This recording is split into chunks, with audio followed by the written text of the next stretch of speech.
बिस्मिल्लाहिर्रहमानिर्रहीम। अस्सलाम वालेकुम। उर्दू फन टीवी में खुशामदीद। दोस्तों, मरियम नवाज की बख्तावर भुट्टो के घर आमद और मरियम नवाज ने बख्तावर को तोहफे में क्या दिया जिसे देखकर सब हैरान रह गए।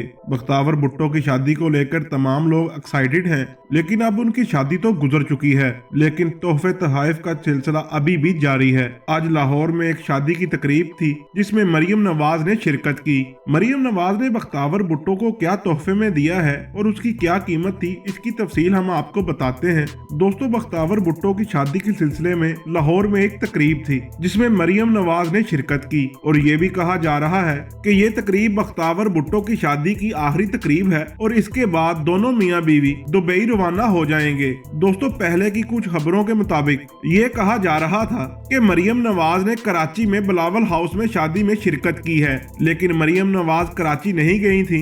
लेकिन अब जब एक शादी का फंक्शन लाहौर में था तो मरियम नवाज ने लाहौर में उस तकरीब में शिरकत की और इस नए जोड़े को शादी की मुबारकबाद पेश की, नेक तमन्नाओं का इजहार किया। दोस्तों, बख्तावर भुट्टो को इनकी शादी पर बहुत से तोहफे मिले और तमाम तोहफे बहुत ही कीमती थे और जो तोहफा बख्तावर भुट्टो को मरियम नवाज ने दिया वो भी बहुत कीमती है। कहा जा रहा है कि मरियम नवाज ने बख्तावर भुट्टो को सोने और हीरो से बना ताज गिफ्ट किया है जिसकी कीमत करोड़ों में बताई जा रही है। मोअज़्ज़ज़ ख़वातीनो हज़रात, आप इस बारे में क्या राय रखते हैं, हमें कमेंट्स बॉक्स में जरूर बताइएगा। उम्मीद करता हूँ मेरी ये वीडियो आपको पसंद आई होगी। वीडियो अच्छी लगे तो लाइक एंड शेयर जरूर कीजिएगा और हमारे चैनल उर्दू फन टीवी को सब्सक्राइब कर दें और साथ दिए गए बेल आइकन को प्रेस कर दें ताकि नई आने वाली वीडियो आपको बर वक्त मिल सके।